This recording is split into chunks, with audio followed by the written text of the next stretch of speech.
ผู้ชายคนให้ตัวเตะเอามือจ้วงเข้าที่ในเฉจากนั้นทุบหันมันเบิดทีอันหนึ่งเหมือนมันใส่เอากว่าเสียด้วยนั่นบ่ถึงว่าเตเตอร์ที่สู้ที่นึงเลยเป็น70ล้านกำเหลวเหมือนมันใส่ปอมาดีเฮือนั่นก็เมเขาเอาหมวยเงินข้ามต้องเสียนั่นเปลี่ยนเปียไม่ต้องเสียทั้งหมดมันใส่ก็ได้ตัดเส้นเสริมเข้าออกมาเสียบ่ทีนั่นมันใส่ก็เคยทัดสร้างว่าเพราะมันใส่มีสร้างไหนปอเมพี่น้องเขานั่นที่ฮับตอนมันจึงหือนี่อยู่พอตีลีเนี่ยเอาหมวยเงินข้ามต้องเสียทั้งหมดมีซื้อมันสีเมเขาเอาปานเปียเขาไปต้องเสียทั้งหมดเมเขาเปลี่ยนตกเสริมกว่าเหมือนมันใส่ลัดขึ้นมาปานเปียเสียงเหี่ยวล่ะในนั้นพยันก้อนเป็นปีเปอร์เขาก็เปลี่ยนยุ่มวานลงขึ้นมากำเดียวให้นั้นแต่ปีเขาก็ถอยเสริมมันซัมโบรวมเสริมลงกว่าอีดึงนองข้ามเอาเหมือนข้ามอีสานนั่นไว้สีนั้นมันใส่ก็สไลด์ซื้อมันขึ้นมาเสียลาติเมทเฮาก็ว่าเมียเฮาค่ะมีรองตั้งอันนึงค่ะทุกย้อนไว้สีนั้นกูซื้อกูลองด้วยถึงเมียเฮานั่นเฮาปีเฮาก็ด้วยถึงลุ่มลาค่ะละค่าเตรียมกับไก่สังซ้อมแทงเย้าลองตั้งเสียตั้งหมดนั่นค่าเตรียมกับไก่ซ้อมมีสังแทงเย้าค่ะแม่ก็ติเลยหันว่าซัมโบเย็นเสียบเย็นซอยลงกว่าให้นั้นเมียเฮาก็ปีนั้นนาน1มื้อลงกว่ากำนึงก้อยกับเขาอยู่นั่นเมียเฮาก็สไลด์เคยโคลงขึ้นมากำเดียวแล้วว่าข้อความเตียนคาร้านเป็นข้อความลองในใครโคขนาดนึงก้อยเนี่ยว่าก็ไปเงินมือหาเห็นก้อยไปหมดเฮิรนกว่ายังเมื่อเดียวยังมาเสียใจเขายังคากรอบแล้วความหนังอีสังสไลด์ไม่ยีบเข็บดินคาเสียมาเสยอันติไปเอาเฮิรนกว่าเมื่อยันนั้นปีลัวก็สไลด์ลัดข้อความของขึ้นมากำเดียวกว่าได้กว่าเฮาปวดแลมือเหลือเนี่ยมือดูดีกินวานหนาวได้เนาะกว่าละไม่อย่าไปเข้ามาขึ้นตีเฮิรนเนี่ยไว้สินั่นคากรอบเลยเฉยเสยสังคากรอบมาซอกตีนคาเสียอันติไปเอาเฮิรนกว่านั้นเมื่อยันนั้นคาเลยยินมีเฮาอุบน้ำยายเฮาว่ากว่ายามันเสียเลยมาติดตั้นไปเฮิรนคุ้มเพิ่นเฮิรนกว่ามอกะหืมปนบากขี้หลอกคนซะไหนก้อยกับสมาคาเลยยินข้อความเสนอสิตาในก็คำเลยเฉยเสยสังคาก้อยกุ้มเมื่อที่คาเสียไปเอาเฮิรนกว่าซึ่งก็ยาวที่นั่นอุ้มโหเซอร์ข้าได้กบปีนั้นชิบเกี้ยนไว้อยู่หนังเก่าใครกำตามือตัวเป็นยายเขาแก่งเก่าซึ่งก็ยาวข้าก็ได้ตัดสินเซอร์ไปออกเฮิรนคำขึ้นในกำเหลียวไว้สีกลางในภาพปังเมืองเลี้ยงไม่ออกข้าก็สั่งให้เอาถือนั่นเสียมาถูกเงินบันตีเป็นไข่ถีนั่นกำเหลียวร้อนมาถูกเงินในเด็กก็ขยับไปอยู่อีเดวัดก้อยกามเพราะหยับสิกะคือหนังเก่าเพราะขยับเหเอาก็กินจังไรวันมันนั่นเมื่อยันนังข้าก็เลยเตรียมลีคาลงเสียเขายันข้าก็เลยลงในมือกบกูว่าเอาตูดีงามอ้อมเจอเขายันข้าก็เลยมาเงินตาเจี๊ยบล้านกำเหลียวข้าเลยหาเงินให้น่าอ่อนตั้งสุดในสุดสัตว์ปานข้าเปลี่ยนนั้นมีตั้งซื้อเสือเดียวว่าอ้วนถือว่าข้าที่มีเงินน่ะบ่เป็นอันไหนนั่นพ้องยามนั้นข้าก็ไปออกมา1 เซนตั้งลงเสียเหลียดก็ไม่แห้งน่ะอาลาปะดันมาเลินหาเมืองใต้เฮาเย้าข้าก็สไลด์ขึ้นมานางสีวนอยู่ว่าข้าดี10 กว่าตั้งเลยแทงเขายามหลังไหนได้ซึ่งก็เย้าป้อมีเงินอันวันนั้นก็กว่าตั้งเลยก็ไงอย่าว่าดีกว่าตั้งนาละกว่าตั้งหลังก็มีเผยว่าสังเฮาข้าก็สไลด์ได้ราเซนเสือสีปอกมือตีขึ้นมือถ่อมเสียงมีเฮาหลาย2-3คองข้าปอมาตีเฮิรนโกมีเฮาหลาคาเต้ว่าข้าเนี่ยเหมือนเปียเฮาสิเปียเฮาได้บ่เฮ็ดการเฮ็ดงานเงินตั้งสิตั้งบ่นั่นก็เปียให้เป็นคนก็หาข้ามาบ่นสิจินใจให้ได้หมอออกได้เฉพาะใครเตียให้นั้นก็ซื้อก็ยาวมือเหลียวในข้าก็จะมีเงินอยู่แหละข้าก็จังไรมาหาซื้อเฮิรนหลังเข้มๆอยู่หลังนึงเฮาบ่ได้อยู่กัดๆเย็นเจอเดี๋ยวมีเผยป้องเผยหลาตื่นมากลางเนก็ให้ลูกขิงแล้วก็ลูกต้องไม่เข้ากลัวคาดีกว่าหาซื้อกี่ตั้งรอขนาดนึงกุ้ยเตรียมได้หยับเจออีสังไว้สินั่นข้าก็อะไรลงไล่มือซื้อเฮิรนกี่ในกว่าเย้าตูหลีงามเฮ็ดนั้นกุ้ยก็ซื้อหือก็เย้ากุ้ยเหตุการณ์นั้นหันว่าซื้อโคคันได้ยอกหน้าอาลาได้อำพ่อดีเขายืมสิร้อนข้าที่มาซื้อเฮิรนจ่ายเงินกำเหลียวอันนั้นมื้อยามนั้นข้าก็จะได้เอากัดเงินคันนั้นยืนปันเฉกุ้ยเหตุการณ์ว่าข้าจ่ายเงินเย้าตูหลีงามนี่มันเป็นอันทุกเสือลงกว่าว่าถือว่ากุ้ยยอกจึงคันที่มีเงินนั้นม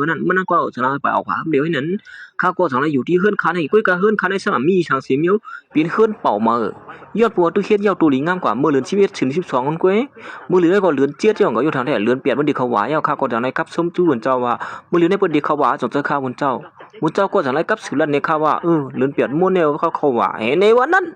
ไว้สิข้าซื้อเฮือนหลังใหม่มาเย้าซื้อเฮือนตีใน3เป็นเฮือนเหมือนั่นแหละคู่ของตีในเฮือนก่อนไปมีสังเขาย่างหลังนั้นก้อยหนังเก่าเปียป้าเขาก็จังได๋กับสืบมาเสียเฮาข้ามื้อโตเขาตัวเลี้ยงขาเปลี่ยนมีอยู่ที่เฮือนนั้นมื้อซื่อมาเป็นตั้งสีตั้งหมดเนี่ยข้างยันข้ากล่อมได้ตอบเถียงอีสังขึ้นข้าก็กุ้ยอีกว่าให้นั้นแถวเราหนึ่งที่เนื้ออกเนื้อเสือเมียเฮานั่นตื้อหนำบ่นถึงข้ามาสีปอกมีอีสังก็เย่าบ่นถึงปีไอข้าเป็นปอนตั้งสุดมาตาเสียเย่าเห็นนั่นสีเหมือนข้าปอกมาถึงตีเฮือนั่นโคเฮิรนโคเย่ข้าก็ซ้ำปอยอกเยอะกว่าเสียงพอยามนั้นข้าก็ปีนั้นจะล้ำไม่อยู่หนังเก่ากุ้ยกะข้าเย็นกันไม่ร้องในนั่นก็ขอนตีเขาเฮียนบันคานั่นก็ปอดันบัดทงยุกยักอันนึงนั่นก้อยตอนหนังปั๊บลีคาใครอ่านอยู่กูมือกูว่านั่นก็ซับปอหมักมือกว่าเสียงพอยานั้นปีโลเขาได้กินกอผีเสซุกด้วยข้าเก็บโคอยู่นั่นเขายานั้นปีโลเขาไปลาดปัดดีค่ะเฮาข้าวออกเล็กใหม่หน้าอันที่ซาว่าอยู่ดีผานั่นข้าก็ไม่ได้ตอบไปสังข้าก็ก้อยออกมันง่ายๆลีๆนั่นก้อยพอยานั้นปีโลเขาเลยลาตีข้าว่าเมื่อก็อย่าไปตามตั้งพิษเมียเฮาหนังเขาหลอนเมียเฮ็ดจังไหนนั่นก็ปีไอสูนั่นเป็นคนก้ามเถียมหน้าเฮือนเฮาก็นึงแหละปีไอเขาเฮ็ดจังไหนก้อยเมื่อเคยฮู้คนจังหนังมาก็มีเมียอยู่ดีแล้วก็ไล่แทง2-3บ้านปีโลที่หาเพิ่นยิงปันก็1ปันม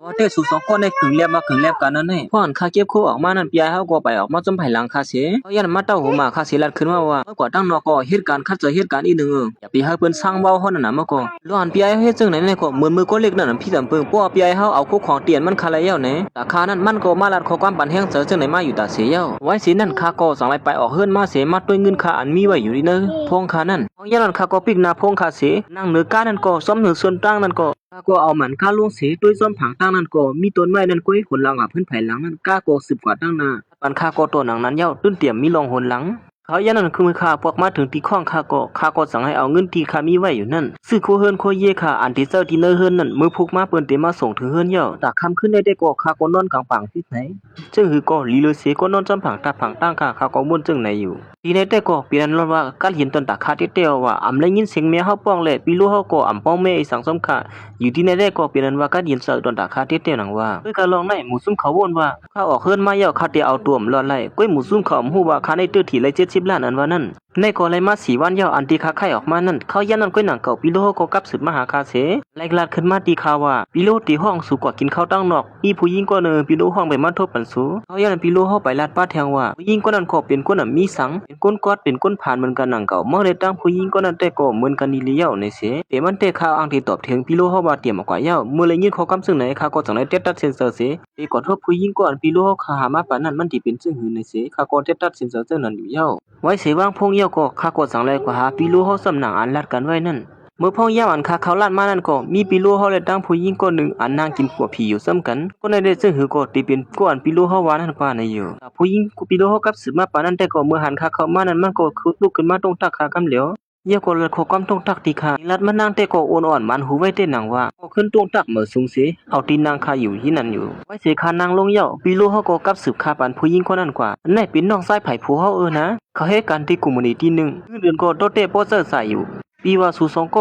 ็เป็นคนเจอสัตว์ปานเหมือนกันในแหละปีว่าสุสองก็เนี่ยกึ่งว่ากึ่งกันแล้วในกว่ายันนั้นผู้หญิงก่อนพี่โลหามาปานนั้นก็อำรัดความนางมีสังตัวกินน้ำขนาด1ก้วยตอนตาข้าก็อำในรัดความมีสังตั้งกินเตียนเพิ่นมาตั้นนั้นซ้ำป่อยไปตั้นสิความรัดปีโลเฮาได้ซ้ำโปเตรียมล้านลงไว้เฮ็ดนั้นก้วยการลอนปีโลเฮาก็รัดในเตสิเลยว่ายองย่อข้าอีสังลาดลองยบย่อมข้าขนาด1ก้วยมื้อเย็นนั้นยิ่งอ่อนปีโลเฮาหามาปานนั้นก็ปีโลเฮาในรัดข้อความซึ่งในตีข้าในแลสังรัดว่าปีห้อมโหลลัดนำก็ไล่ข้าเฮาว่าได้กินข้าวได้ดีๆก็เอานะในอยู่เรื่องว่าผู้หญิงก็ได้ก็ลาดข้อความเกียดเขปันคาลอนปีโลเฮาถังเล็กที่เหนือข้านั้นก้วยเก่าก็ซึ่งหือก็เย้าปีโลเฮาได้ก็ลาดความสะป้อมคืออำลือเสเพราะยันนั้นปีโลเฮาก็ลาดอยู่นังเก่าข้าได้เป็นคนจังในสิตาในก็เฮาผู้หญิงก็นั่นอย่าไปสั่นจ้างอีสังที่เหนือข้าในอยู่ในความลาดปีโลได้ลาดหนังนั้นอยู่นังเก่าก้วยการลองหันคลาดจังนั้นได้ก็ข้าผู้หญิงก็ได้เข้าเสิร์ฟพิธีเหนือข้าว่าข้าได้เป็นคนไหลลองก็1ขนาด1ก้วยก็ยิ่งอ่อนนั้นได้ก็ลาดปัญญาเสิร์ฟที่เหนือข้าที่ปีโลนั่นอยู่ว่าข้าได้ก็อำเสิร์ฟเหมือนหนังบ้านนั่นเก่าและยินเขาก็ลาดผู้หญิงเส้นนั้นปีโลก็เป็นเงามึงกว่าคำนึงหนังเก่าก้วยกาเข้าเยี่ยมนั้นปีโลก็ไข้โขขึ้นมาเสียลาดทุนมาเฮาลาดในก็เป็นลองเต้มันก้วยหนังเก่าแน่ข้ามีปีเปอร์ก้อนหนึ่ง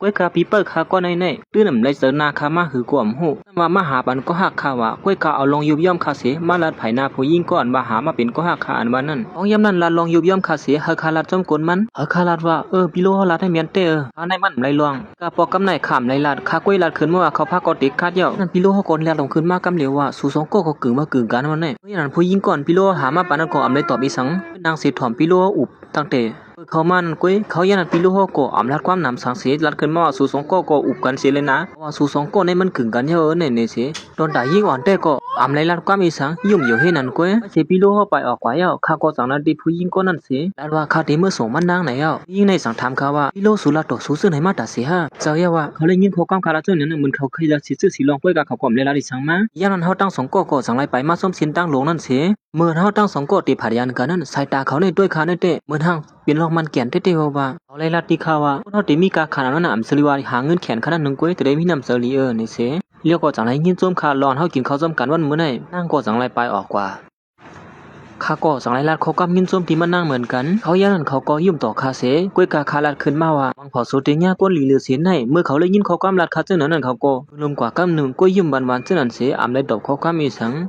เยี่ยก็สั่งไรไปผัดข้าออกกว่าให้นั่นอยู่เย้าตอนตาข้าก็ซุกตัวจนไผ่หลังมันนั่งสายเลือดก็ถองลงมาใส่ปันก้องหลังข้าซื้อข้าจะบอกฉีกเพราะยันนั้นปีลูกเขาก็เตรียมรีมาสู้ข้าแทงกำหนึ่งว่าสู่สองคือก็คือว่ากึ่งกันเย้าในเมื่อก็อย่าไปเสียดหน้าเพียวหรอกสู่ตั้งสองก็กันหนาเย้าว่าข้าอันลิกเตียนปีโลส่งมานั่น2-3กัมข้าก็อำไรลัดอีสานลำข้าก็ปิกนาพงข้าเสถึงผู้หญิงก็นั้นตั้งยุ่มมันนางก็มีอยู่ที่เนื้อตาข้าแน่กาซื้อหือก็เย้าเงินข้าก็ขึ้นนำอยู่แหละข้าก็จังไรก็หาซื้อกาลำหนึ่งมาข้าก็เลยซื้อกาคือเข้มเสกาหือนังเก่าซื้อกาโตเตฮอลายหนึ่งกันก้วยซึ่งหือก็เย้ากาในก็คันต้องอยู่400,000เงินแค่ที่มันนับเงินมันเฮาก็ตีนำเก่าเงินมันเฮาเตก่อมเจิงเก่าเงินมันพี่น้องใต้เฮาสนเจอในนั้นก่อนเนาะ สินั่นข้าก็สั่งให้มาซื้อเฮือนแทงหลังนึงเฮ็ดสั่งให้ข้าสั่นมาซื้อเฮือนแทงหลังนึงล่ะเพราะว่าในซึ่งในวันตั้งนั้นนั่นมังเผาที่ไรเซอร์มันแทงนั่นแหละคือก็ซื้อไว้ในมันตื้อนั่นผิดในใครก็เฮ็ดซึ่งนั้นแหละสั่งให้มาลงลายมือซื้อเฮือนกว่าแทงหลังนึงให้นั่นอยู่ตื้อหือก็ย่อร้อนข้าจะใส่กว่าเงินวันนั้นก็ตามไปถึง9 ล้านทีนึงพงข้าเงินดังตึกขึ้นแทงอยู่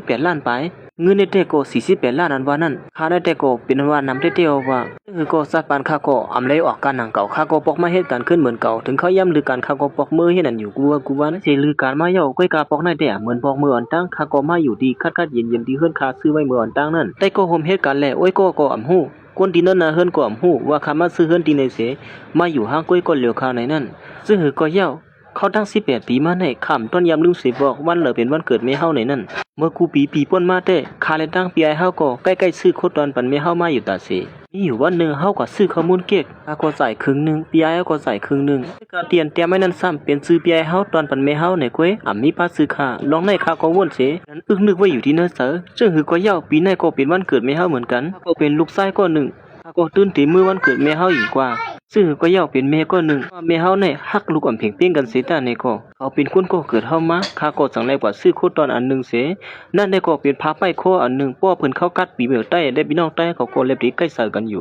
ย้ำนั้นข้าก็สั่งไล่ปอกมือเมื่อข้าฮอดมาถึงดีเฮือนั่นได้ก็ข้าพักที่เหนือเพิ่นนั่นได้ก็เป็นข้าพักปีไอเฮาเลยเจอหลายๆข้าพักเตียนข้าเลยเจอนั่นได้ก็มีเสียเมียวพองเย็นนั้นพี่โลเฮาก็เอาน้ำสวดมาตามไว้อยู่ที่เหนือเพิ่นก็เป็นมีภาคกำลืนสุดปีไอเฮาได้ก็ตึกนางสีเลียนพงด้วยเจิงเป็นเสียงใต้แม่เฮาก็นางอยู่หิมข้างปีไอเฮานั่นภายหน้าเขานั่นได้ก็คู่ตอนอันนึงตึกมันได้ก็ใครเหยาอยู่แม่เฮาลัดขึ้นมาว่าด้วยรูปใหญ่สู้ซื้อคู่ตอนปันเก่าแน่แคมหน้าแน่นี่อยู่เพราะงั้นข้าวคู่ตอนเตียนข้าซื้อมานั่นยืนปันแม่เฮ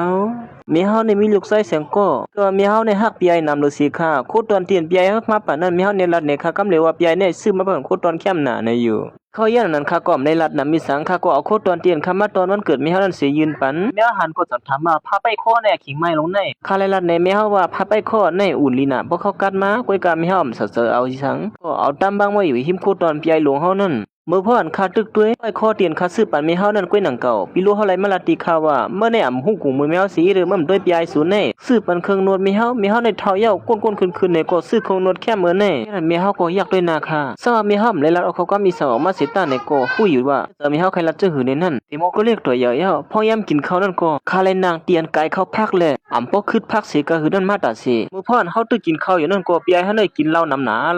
ละป้องค่ะพองยันพิโลเลยลัดเคือนมาว่ามั่มฮู้ก้อยปีไอศูนย์เนี่ยก็ลงไล่มือห่มนาการก้อยสุกซักเสริมไม่เคยฮู้เนี่ยอยู่ยันนั้นแม่เฮาก็อยู่พักว่านั่นอยู่เป็นปีไอเฮาพองยันนั้นมีพระธรรมข้าสิก็ว่าโซขอยำในข้าเป็นซื่อหือพองไหนที่ในติเลหันว่าพระอำเสที่เนื้อข้าก็อมเลยรับความนามีสังข้าก็จังได้ไปปอกออกกว่าให้นั้นยันนั้นข้าก็จังได้ออกมาขี่รถเตียนข้าตึกซื้อมาเมื่อว่านั่นเหมือนข้าเฮารถข้าออกผัดยันเฮิรนมานั่นก้อยหนังเก่าปีไอเฮาอันอยู่ที่เนื้อเฮือนั่นก็ตุ้ยมาซ้อมไผ่ลังค่าเหมือนกันว่าคาเลยตุ้ยที่เนื้อหมันซ้ำก็สิตาในก็คาเลยหันผังหางหน้าเขาลีนดีงามๆย้อนเปิ้นซึ่งนั้นได้อยู่มาแทงวันหนึ่งมีเฮาก็เลยกลับสืบมาหาข้าและถามลองตั้งเตียนข้าสืบกาเหม่อมานั่นได้ก่อมเซออีสังนังก็เปลี่ยนปีไอเฮาก็ลัดในมีเฮาว่าข้าซื้อกาเหม่อในนั้นมีเฮาก็เลยป้องท้าราคาในกว่ากูเงินเตียนน่ะเมียนจำพักเปิงนั่นในอยู่ก็เลยลัดในก็ว่าข้าหามาห้างก้อยข้าก้อยเงินนั่นพยันมีเฮาก็ลัดขึ้นมาว่าเงินเหลือมาหาเฮงก้อยเมื่อเดียวเงินที่เหลือกว่าซื้อกาซึ่งไหนยามนั้นสิงป้องท่ามีเฮาในหลังขึ้นมาแห้งหนาละโหมาตั้งลองตั้งเสอลำงเสล้วนข้าเฮ็ดเปลี่ยนไรมาตั้งสิงนั้นต้นหุ้นว่าเปลี่ยนลองดีสิปอกบ้วนว่าข้าได้เฮ็ดลองลีไรมาในอยู่ยามนั้นเต้ก็ข้าเอาเย็นกว่ากับ1เสข้าลัดขึ้นมาที่มีเฮาว่าลองข้ามีเฮาหลงไม่เจอข้าหรอมีเฮาเลยลัดตีข้าว่าเมื่อว่าเจ้าไหนตีเขาเลยซื้อหือหล่ะไหนก็เป็นเมเมอร์ได้นะเพราะยันข้าก็เลยลัดตีมีเฮาว่ามีเฮาอย่าไปไม่เจอข้าเดี๋ยวในกรอบยาที่เลี้ยงรู้ด้วยถึงมีเฮาก้อยลองเงินข้าไรมาซื้อหือนั่นข้ากับเฮาลองตั้งเลือดไม่มาปั่นมีเฮาค่ะเสียข้าเลยลัดเจ้าไหนเนี่ยมีเฮาก็เปลี่ยนเย็นกว่าข้าก็สั่งได้ว่างพงกว่าให้นั้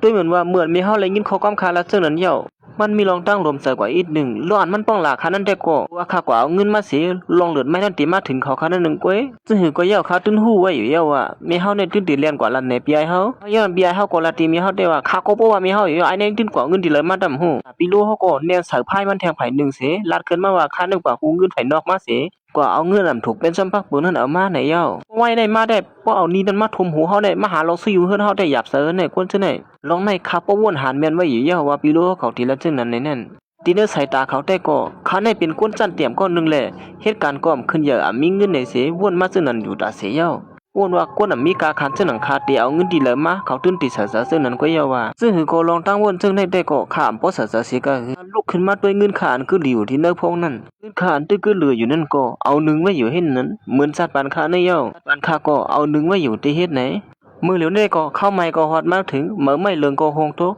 ตอนตาสัตว์ปานปีเฮาแต่เขาวนไปอยู่อำพิษเฮาเตียวเฮือนแลเงินเปลี่ยนมีเฮาอาปานนั่นตื้นกว่าก้ามันตอนตาเตลงอาล่างกุมานี่ตาเตเฮ็ดมาอุดเฮ็ดเฮือนนั่นกะการลงตื้นเจอในซ้ำแต่เจออาล่างนำแลลองไขออกซ้ำบ่ไขปัวเยี่ยนปัวเมืองใต้เฮาเขาในเจอค่าตองกำนำแลจะไม่ซักไม่ตึงกำนำแลอำบ่ไขลีเมื่อย่างนั้นแต่ก็ปีลูเฮาป้องลาปียายเฮาตอนปียายเฮากว่ากูนี่ยืมเงินมาเป็นหลายๆล้านมานั่นนั่นแต่ก็ไล่หันว่าปีลูแลปียายเฮาในพิษหม้อกันแฮงมาเดี๋ยวเฮาเลยลัดที่ปีลูว่าเพิ่นเฮาในตื้นได้ถูกเพิ่นมาชิมกว่าเย้าปีลูเฮาเลยฮู้ซื่อนั้นแต่ก็เป็นตกเสือต้นตาคาได้ก็ผู้อยู่เสียตาคาก่อมเลยตกเสืออีสังเฮ็ดนั่นสิว่านั่นก็ฮอดมาถึงเฮือนเตียนมีเฮาอาปันปียายเฮานั่นก็ถูกเปิ้นชิมกว่าหน้าการเตียนพี่ไอ้เฮาเลยลงอาล่างไว้เจอนั่นก็แต่ว่าเดี๋ยวไรน้ำตอนมันล่ะอาล่างมันก้อยก็สม่ำไรขึ้นก้อยก็ลองสุกซักลงซื้อในแต่ก็อามาตุ้มเตยย้อนกวนคาอีสังย้อนปัวคาเลยผ่ายานออกมาที่เฮือนนั่นเขาหือเย้าแลลองซื้อในพี่ไอ้คาเตียหาบไว้ก็สม่ำเคยเป้ไรเย้าย้อนเปิดสังเลยคาซ้ำหู้ลองซื้อในล่ะไหนมันก็เป็นแม่เฮาก็กับสืบมาเราละในคาก้อยหนังเก่าไว้สิพี่ไอ้เฮาเฮ็ดการลู่ซุ่มกว่านั้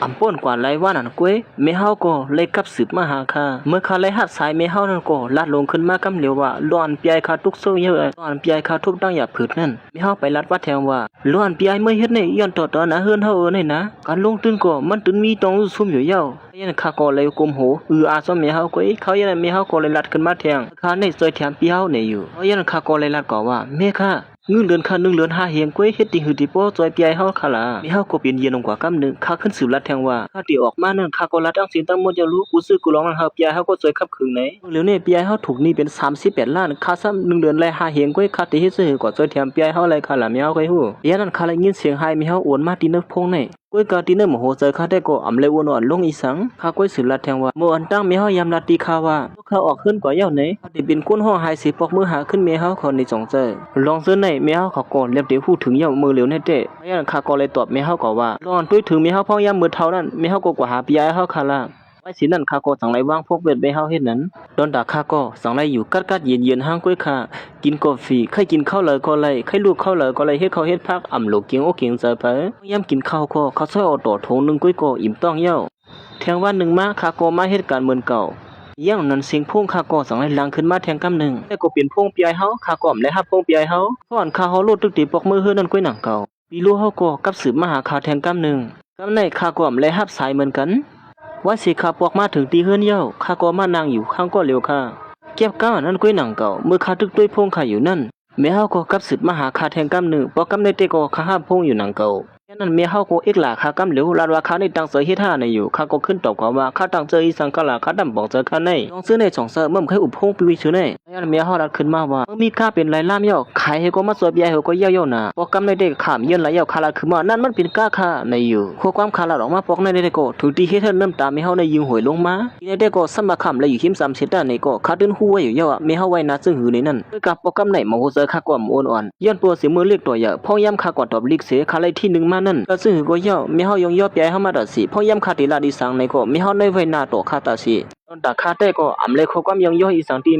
เฮาก็ยองยอปีไอเฮาคันนั้นก้วยคาลัดขึ้นมานั่นเฮาว่ามีเมื่อก้วยเนี่ยแขนในเพิ่นก็หมอเหมือนกันในอยู่นั่นก็มาขึ้นมือข้างข่าวให้ตั้งเฮาอุบกันนั่นสิ่งเฮาในสารเฮียงขึ้นมาลาติข่าวว่าพวกคนลืมกลุ่มหมุนซึ่งนั่นแน่หาเล่งตัวเล่งเสยหยาบนั่นเป็นปีไอเมื่อเต้นะเป็นนางตุ้ยหลายๆก้วยยาวห้าเพราะยันนั้นข้าก่อมเลยลัดอีสังไอ้หน้าฮื้อนั่นก็มีคนสูงมามากกว่า1ยันนั้นเฮ็ดให้มาเห่า2กำเลยเย็นกว่าขั้นกำนึงเขายันข้าก็เลยลัดเมเฮาว่าพ่อเมเฮาเอาเฮือนอาเป็นปีเฮาเสียอำปันค่าสิลานั่นค่ะรู้มันอำเหมือนกันเราลองในเมเฮาเลยลัดซึ่งในตีค่าขึ้นถามก็ว่ามันปืนกันซึ่งคือค่าละเมเฮาเพราะยันเมเฮาก็เปลี่ยนยินกว่าแทงกำนึงอำลัดออกมาไหลร้อนค่ากำถามมันนั่งนั่นก้อยกะปอกำเหลือก้อยยาวป้อโลกทบดองทำหยับผืดมาเยามาย้อนเงินได้เป็นค่าก็เป็นดอกซ้ายก้อยคาเลยตั้งเมเฮาอุบกันก็เหมือนห้างกว้ำบ่ใครเข้ากันเลยข้าก็สั่งไรวางพงกว่าปอกำในแต่ก็คานางอยู่ที่นางในเสียบ้วนถึงขึ้นมือพ้องเฮาก็เรียกนั่น